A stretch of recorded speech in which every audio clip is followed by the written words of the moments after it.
समय की यात्रा। ये एक सच्ची घटना है। जब मेरी उम्र लगभग 8 या 9 साल रही होगी तब घटित हुई थी।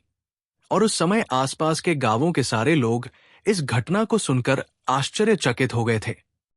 बहुत समय पहले की बात है। एक गांव में बंसी नाम का किसान रहता था। वो रोजाना ही अपने खेतों पर काम करने जाता था। खेत में ना जाने कितने ही काम होते हैं। बहुत खून पसीना बहाना पड़ता है, तब कहीं जाकर अच्छी फसल उगती है। बंसी भी दिन रात अपने खेत संभालने में लगा रहता। रोजाना की तरह वो उस दिन भी अपने खेतों में अपने लिए पोटली में दोपहर का खाना बंधवा कर चला। आज उसे खेतों में कीटनाशक छिड़कना था, इसलिए साथ में कीटनाशक के डिब्बे भी थे। आज सामान थोड़ा ज्यादा था। सारा सामान लेकर वो खेत पहुंचा। बंसी थक गया था तो सोचा, थोड़ी देर पेड़ के नीचे आराम कर लेता हूं। और बंसी वही बगल में सारा सामान रखकर अपना गमछा बिछाकर आराम करने लगा।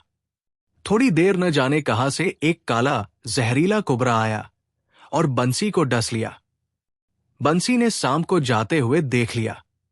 उसने फौरन अपने पैर में कपड़ा बांधा कि जहर हर जगह ना फैल पाए, और हंसिए से गहरा चीरा लगाकर खून को बहने दिया। खून तो बह गया, लेकिन अब बंसी को मदहोशी छाने लगी। जहर ने अपना असर शुरू कर दिया था। अब बंसी को कुछ नहीं सूझ रहा था। घर भी कम से कम 2-3 कोस दूर था। अब उसकी नजर कीटनाशक पर पड़ी। उसने सोचा, तड़प तड़प कर मरने से अच्छा है कि एक बार में ही खात्मा हो जाए। और उसने 2 डिब्बे कीटनाशक पी लिया और सोचा कि घर की ओर जाता हूं। अगर रास्ते में मर गया तो कोई न कोई लाश घर पहुंचा ही देगा। अब उसने घर की पगडंडी पकड़ ली और चला घर की ओर। कुछ देर में वो घर पहुंचा, लेकिन वो अब तक जिंदा था। फिर उसने सारी बात घर वालों को बताई।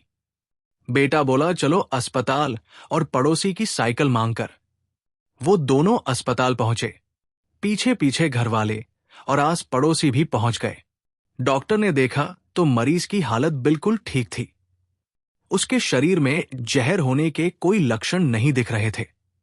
फिर बंसी ने डॉक्टर से सारी बात बताई। बंसी ने सब कह सुनाया। डॉक्टर बोले, तुमने समझदारी दिखाई। कपड़ा बांधकर चीरा लगाया, जिससे जहरीला खून निकल गया, और कीटनाशक पीने से तुम्हारे शरीर में जहर का असर खत्म हो गया, क्योंकि जहर ही जहर को मारता है। ये सब सुनकर सब आश्चर्यचकित हुए कि उस समय बंसी ने एक बुरे समय की यात्रा की, लेकिन चाहे जो भी किया हो, उसने मरने के लिए ही सही, लेकिन वो अभी सबके सामने जीवित खड़ा था।